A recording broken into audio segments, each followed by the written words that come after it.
Assalamualaikum students. In this video we will gonna discuss about urinary tract infections.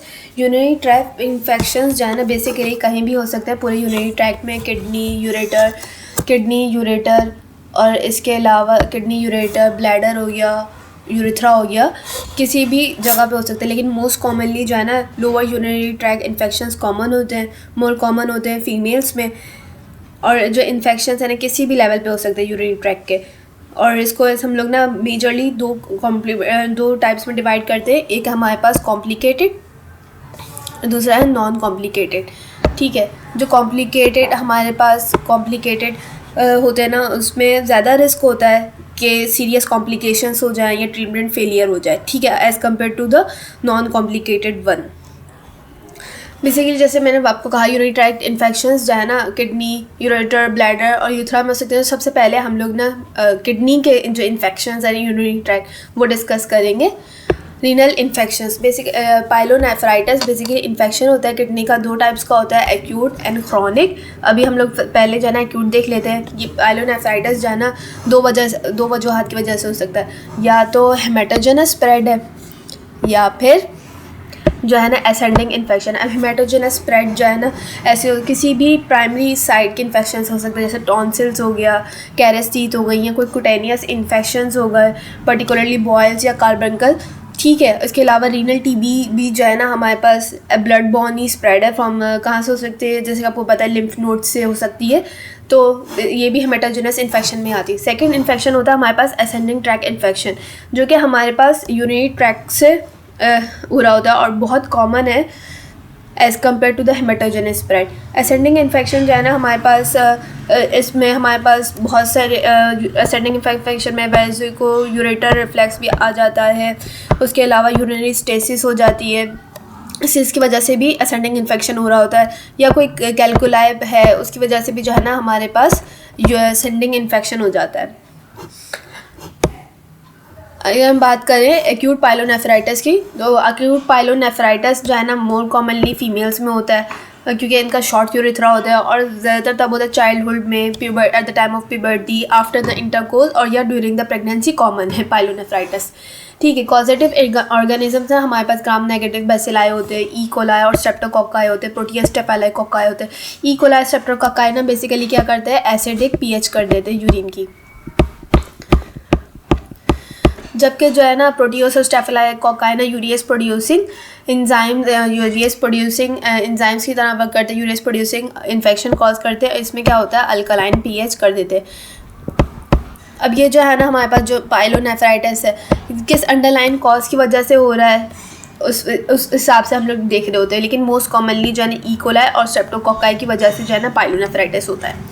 ठीक है, acute pyelonephritis के patients जो है ना हमारे पास प्रेजेंट कैसे करेंगे, उनको ना फीवर होगा 38 डिग्री सेंटीग्रेड से ज़्यादा होगा, राइगर्स होंगे, फ्लैंक पेन होगा, नोजिया, वॉमिटिंग, कॉस्टोवर्टिब्रल एंगल टेंडरनेस की वजह से एंगल, और यूरिन जो है ना पायूरिया मिलेगा उसमें। ठीक है, पायूरिया जो है ना मोस्ट कॉमन ऑलवेज प्रेजेंट होता है, लेकिन किसी और तरीके से भी प्रेजेंट हो सकता है। अच्छा, ये जो पाइलोनेफ्राइटिस के पेशेंट्स होते हैं ना हम लोगों में इनमें डिफ्रेंशिएट करना पड़ता है, कहीं ये पायोनेफ्रोसिस तो नहीं है, या पेरीरीनल एब्सिस तो नहीं है, या कोई ऑब्स्ट्रक्शन तो नहीं है जिसकी वजह से जो है ना ये हमारे पास पाइलोनेफ्राइटिस हो रहा हो। ठीक है, इसको डीडी समझ लें कि डीडीज़ हैं, पायोनेफ्रोसिस, पेरीरीनल एब्सिस, ये हम आगे डिस्कस करेंगे ये है क्या बेसिकली।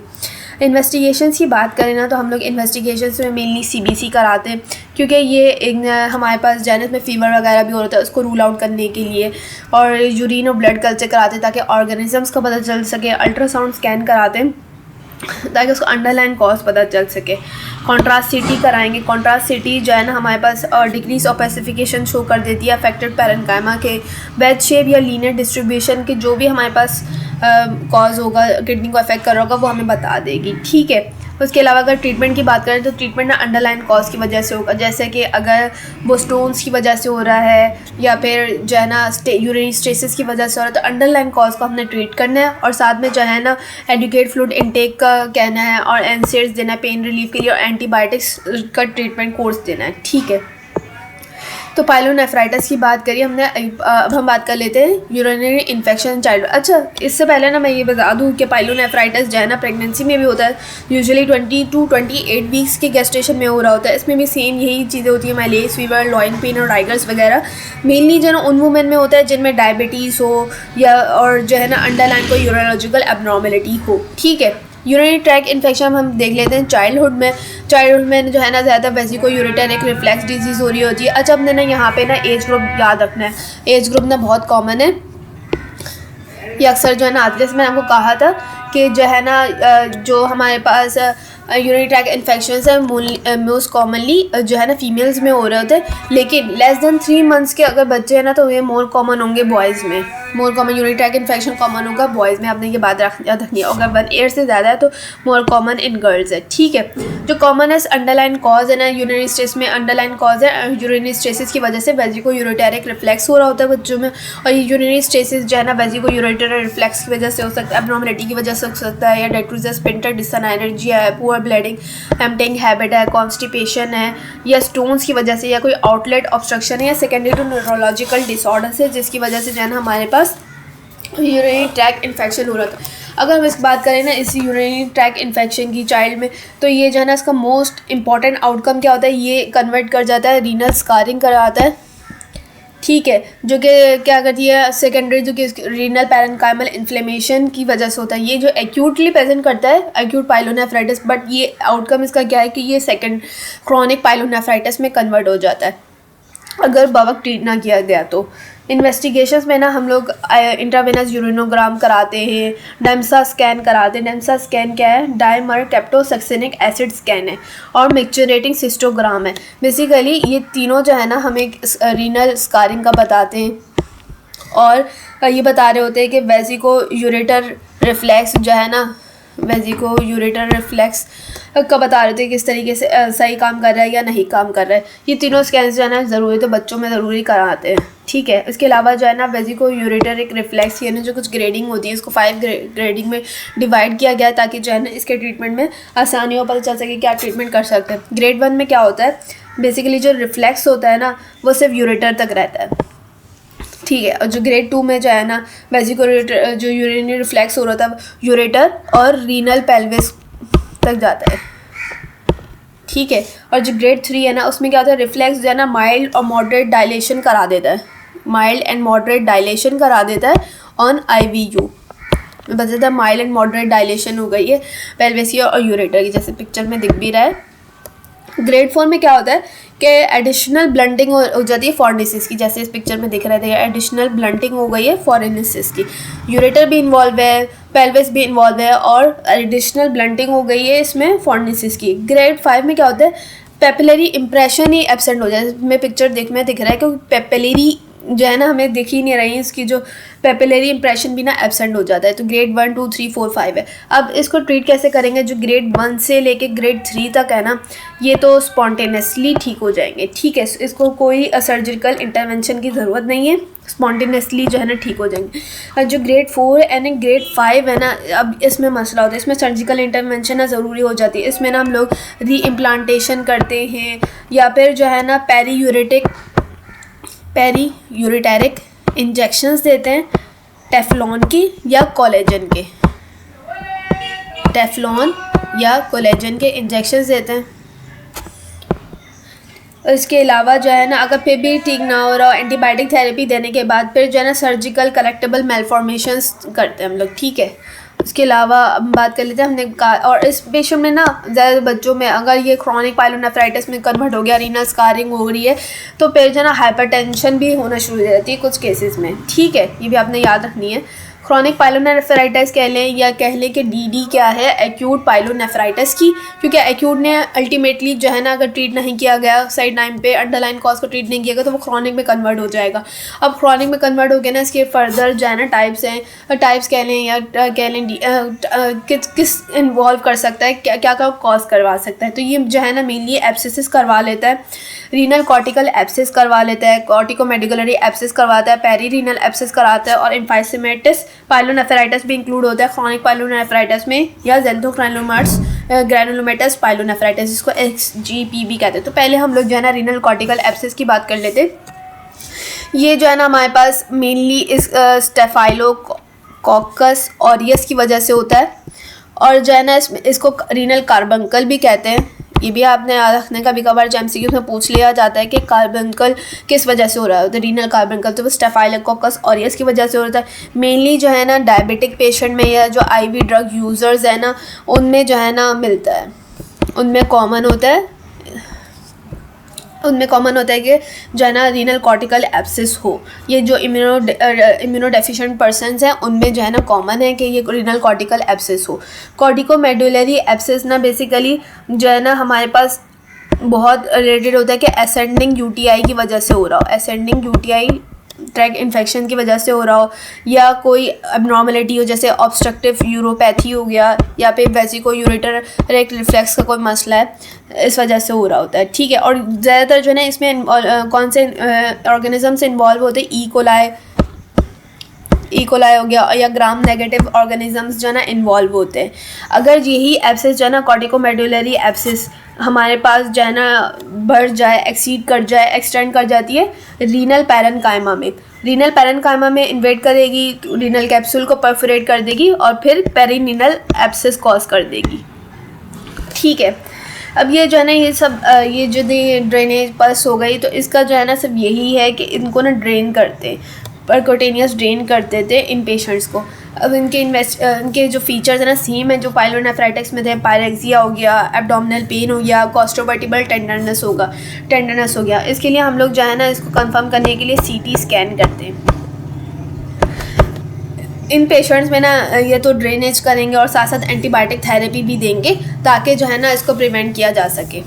अब हम बात कर लेते हैं एम्फाइसीमेटस पाइलोनेफ्राइटिस की। एम्फाइसीमेटस पाइलोनेफ्राइटिस जो है ना मेनली हमारे पास वो गैस फॉर्मिंग ऑर्गेनिजम्स होते हैं ना, वो कर रहे होते हैं। गैस फॉर्मिंग ऑर्गेनिजम्स कौन से, ई कोलाई हो गया, क्लैप्सिला हो गया, क्लैप्सिला नमूनिया हो गया, सूडोमोनास एरुगिनोज हो गया, या प्रोटियस हो गया। ये सब जो गैस फॉर्मिंग ऑर्गेनिजम्स हैं ये एम्फाइसीमेटस पाइलोनेफ्राइटिस करवा रहे होते हैं। और डायबिटिक पेशेंट्स में या जिनमें यूरिनरी ट्रैक ऑब्स्ट्रक्शन है, इन पेशेंट्स में कॉमन होता है। अच्छा, सिम्टम्स है ना सारे पाइलोनेफ्राइटिस वाले ही होंगे, लेकिन इसमें जो है ना एक मेन सिम्टम्स होगा कि लॉइन मास मिलेगा। ये आपने याद रखना है, ये लॉइन मास मिलेगा इन एम्फाइसीमेटस वाले पेशेंट में।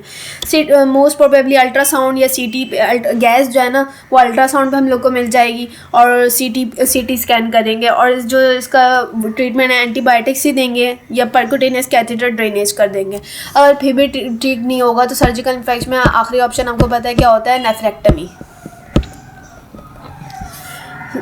ज़ैंथोग्लोमेरुलस पाइलोनेफ्राइटिस XPG भी कहते हैं इसको। ये बेसिकली रेयर है, क्रॉनिक ग्रैनुलोमेटस इन्फ्लेमेशन हो जाती है इसमें रीनल पैरेन्काइमा की, जिसमें ये जो है ना ऑब्स्ट्रक्शन के साथ भी मिल सकता है और इन्फेक्शन के साथ भी मिल सकता है। ज़्यादातर जो है ना ये मिडिल एज के लोगों में होता है, मिडिल एज वुमेन में होता है। और साइन और सिम्टम्स में ना इसको फ्लैंक टेंडरनेस मिलेगी, एक ना पैल्पेबल मास मिलेगा, और इरिटेटिव वॉइडिंग सिम्टम्स मिलेंगे। ये 3 आपने बातें याद रखनी है। इन पेशेंट में क्या मिलेगा, फ्लैंक पेन मिलेगा। ठीक है, उसके अलावा हमें जो है ना फ्लैंक टेंडरनेस मिलेगी, पैल्पेबल मास मिलेगा, और इरिटेटिव वॉइडिंग सिम्टम्स मिलेंगे। ये तीनों जो है ना सजेस्ट करेंगे ज़ैंथोग्लोमेरुलस पाइलोनेफ्राइटिस है इस पेशेंट में। ठीक है, इस पेशेंट में ना हमारे पास हमें लो डेंसिटी CT करवाएंगे। अगेन आपने हमेशा याद रखना है कि CT जो है ना गोल्ड स्टैंडर्ड है, तो हम लोगों ने CT करवाना है। CT में ना ज़ैंथोमेटस टिश्यू मिलेगा, लो डेंसिटी मास मिलेगी जो कंफर्म कर देगा कि ये XGP है। और इसमें जो है ना कोई और एंटीबायोटिक्स तो हर उसमें देनी है क्योंकि ये इन्फेक्शन है ना। आखिरी ऑप्शन जो है ना इसमें भी हमारे पास क्या होता है, नेफ्रेक्टमी का ऑप्शन होता है।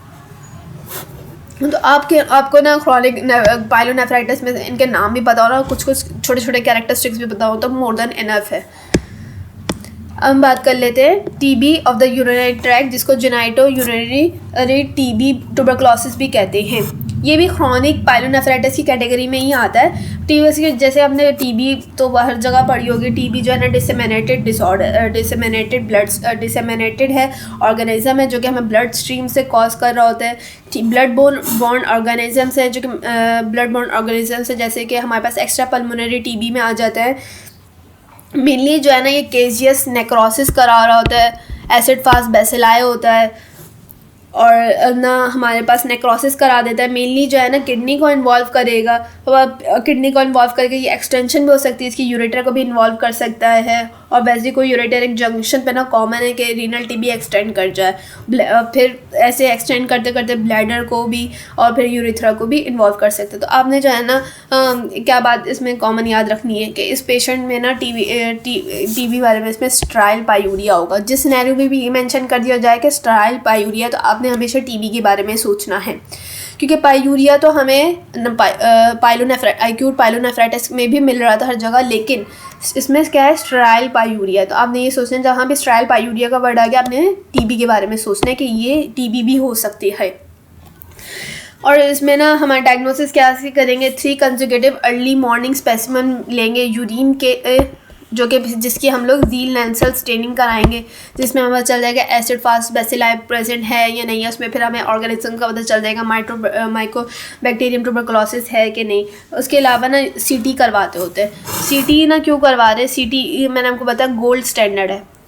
कोई भी किडनी का मसला हो तो आप लोगों ने जो है ना प्लेन एक्सरे के बगैर, अगर एक्सरे मौजूद नहीं है तो हमने सीटी करवाना है, सीटी यूरोग्राफी। अब इसमें ना हमें 3 तरीके के फीचर्स मिल सकते हैं। अगर अर्ली यूरिनरी ट्रैक्ट टीबी है तो पेपिलरी नेक्रोसिस मिल सकता है। अगर प्रोग्रेसिव है तो मल्टीफोकल स्ट्रिक्चर्स और हाइड्रोनेफ्रोसिस मिल सकती है। अगर एंड स्टेज में है ना तो प्रोग्रेसिव हाइड्रोनेफ्रोसिस मिलेगी और ना अमॉर्फस डिस्ट्रॉफिक कैल्सिफिकेशंस मिलेंगी जो कि पूरे एंटायर किडनी को इन्वॉल्व करेंगे। इसको कह रहे होते हैं पुटी किडनी भी कहते हैं। ट्रीटमेंट जो है ना इसका शॉर्ट कोर्स थेरेपी होगा, जो एंटी टीबी ड्रग्स हैं जो कि आपने पहले भी पढ़ी हुई हैं, पायरेंसिनामाइड हो गया, आइसोनियाजिड हो गया, राइफेम्पिसिन हो गया, ये सब जो है ना यूज़ कर रहे होते हैं। और इसके अलावा अगर जो है ना इस सबसे भी टीचिंग ना हो रहा एंटी ट्यूबरकुलस ड्रग्स से तो सर्जिकल इंटरवेंशन करेंगे। इसमें जो है ना जो डेड टिश्यू होगा ना उसको जो है ना रिमूव कर देंगे, पार्शल नेफ्रेक्टमी करेंगे या फिर जो है ना पूरी नेफ्रेक्टमी कर देंगे। ठीक है, डेट्स इट। इस वीडियो में हम लोगों ने एक्यूट पाइलोनेफ्राइटिस की बात करी और क्रॉनिक पाइलोनेफ्राइटिस की बात करी और मेनली उसकी बात करी जो वो यूरिनरी ट्रैक्ट इन्फेक्शन की बात करी जो किडनी का इन्वॉल्व कर रहा है। नेक्स्ट पार्ट में हम लोग बात करेंगे जो यूरेटर और ब्लैडर और यूरिथ्रा को इन्वॉल्व करेंगे इन्फेक्शन को। That's it.